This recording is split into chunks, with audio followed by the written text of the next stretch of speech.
నందనవనంలో తిరుగుతూ ఇప్పటి వరకు 2 టైమ్స్ వాటరే తాగాను. ఏమేమి తింటానో చూస్తారా? చింత చిగురు చూడండి, చింత చిగురు నవిలి చూడనా, చూడండి.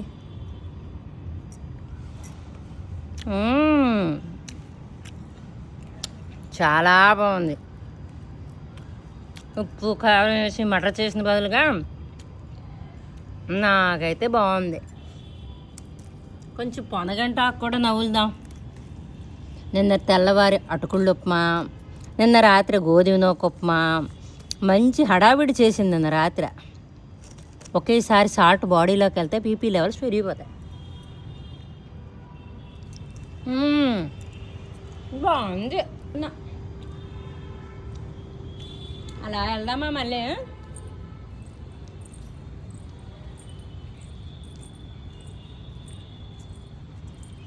నా చెర్రీ టమాటా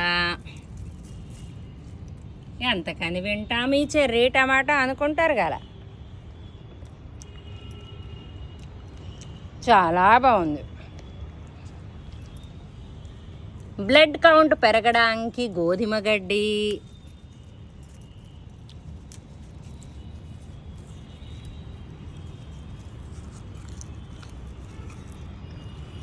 నేనైతే కడగట్లేదు కనీసం. ఇక్కడ ఏటుంది పప్పయ్య మైక్రోగ్రీన్స్. అమ్మో పప్పయ్య చాలా చేదుగా ఉంటుంది తిన్నా. ఇది నా తోటకూర, కొంచెం ఓపిక మీద నవ్వలాలి అంతే. తినగలిసినంత వరకు తింటా.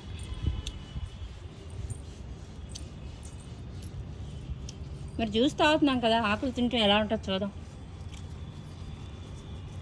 ఇది కందమడం ఆకులండి.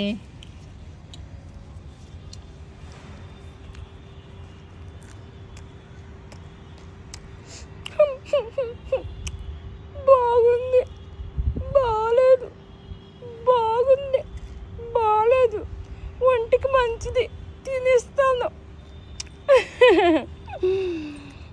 మరేం తినలేదో తినగలనా?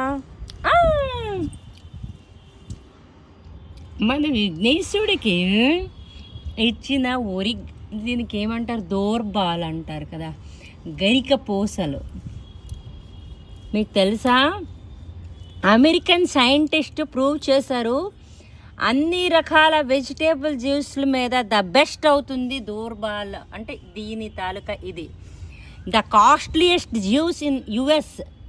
చాలా ఖరీదైన జ్యూస్ కూడా అమెరికాలో ఇదే అనమాట. సరే పోనీ నేను ఇప్పుడు కొంచెం తించి వస్తాను. బాగుంది. అమ్మ ఆవు ఒకటే బాగుంది, నాకైతే నచ్చింది. నిన్న తినడం వల్ల ఫుడ్ వేస్ట్ అయిపోద్దని ఇబ్బంది చాలా పడ్డాను రాత్రి. కానీ తెల్లవారి యాజ్ యూజువల్గా నేను 2 లీటర్స్ వాటర్ ఎప్పుడైతే తాగేసానో, లీటర్ పావు ఫస్ట్ లీటర్ పావుకే క్లియర్ అయిపోయింది. అంటే నా ఒంటిలో ఏదైతే మలినం ఉండేదో అది బయటకు వెళ్ళింది.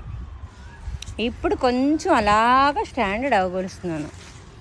మార్నింగ్ లెగిసిపోవాలి కానీ లెగలేదు.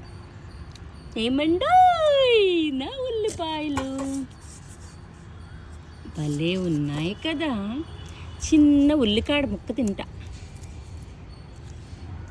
అమ్మో ఘాటు ఘాటుగా తీగా బాగుంది.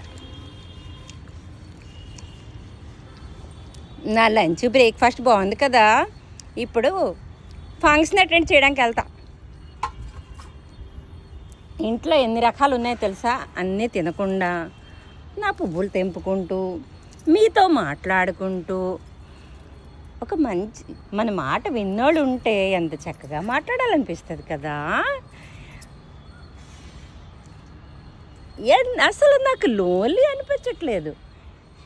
పైన సూర్యుడు, ఇక్కడ పువ్వులు, ఇంతమంది నా సబ్స్క్రైబర్స్ ఫ్రెండ్స్ అందరూ కూడా ఉన్నారు.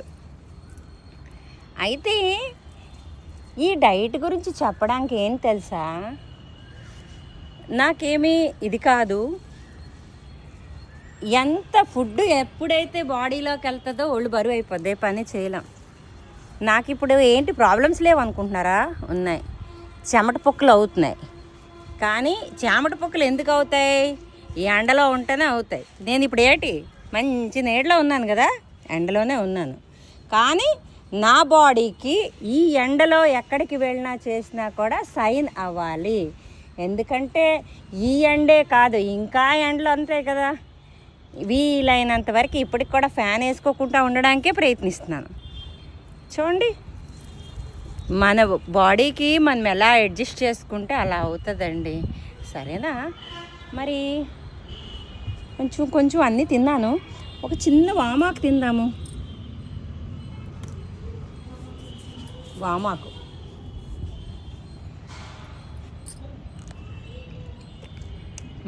ఘాటు.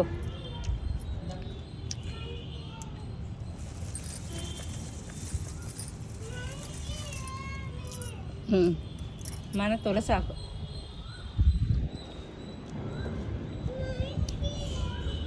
ఇంతటితో సెలవు తీసుకుంటున్నానండి.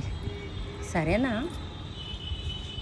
మనిషికి ఫుడ్ అనేది, మానసిక సంతులన అనేది, నిన్న అవి తిన్నానా కాస్త చిరాకు, కాస్త కోపం, అవన్నీ కూడా సిమ్టమ్స్ వెంటనే కనిపిస్తాయండి. అర్థమైందా? ఎప్పుడైతే మానసికంగా ఒత్తిడి అవుతుందో శారీరకంగా కూడా ఒత్తిడి అవుతుంది. ఒకటి, నేను ఎలా తీస్తున్నానో ఏటో నాకు తెలియదు. ముఖం కానీ దగ్గరికి గట్టా ఉంటే ఏమనుకోవద్దు. సరే, ఇంతటితో సెలవు తీసుకుంటానండి. ఫంక్షన్కి వెళ్ళాలి, పువ్వులు కూడా బోల్డ్ తెంపాలి, మొక్కలకి ఇంకా నీళ్ళు వేయాలి. ఇంకొక చిన్న విషయం, ఎండతో మొక్కలకి నీళ్ళు వేయకూడదు అంటారు. నేను మంతినాస్ డైట్ మా మొక్కలకు కూడా నేను ఫాలో అవుతున్నాను. ఎందుకంటే సాయంత్రం వేసిన నీళ్ళు ఇంకా ఉంటున్నాయి అన్నమాట ఎంతవరకు. అందుకే బాగా ఎండెక్కాక నీళ్ళు ఎండిపోయిన తర్వాత అప్పుడే వేస్తున్నాను నీళ్ళు నేను. అది తప్పో ఏంటో తెలీదు.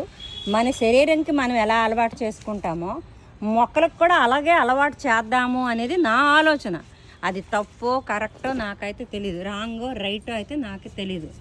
నేను చేసింది కరెక్ట్గా చేస్తున్నాను, రాంగ్గా చేస్తున్నాను అనేది నాకైతే తెలీదు.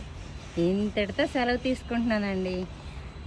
నా మొక్కల డైట్ ప్లాను, నా డైట్ ప్లాను అంతా చెప్పేశాను. ఇంతటితో సెలవు తీసుకుంటున్నాను.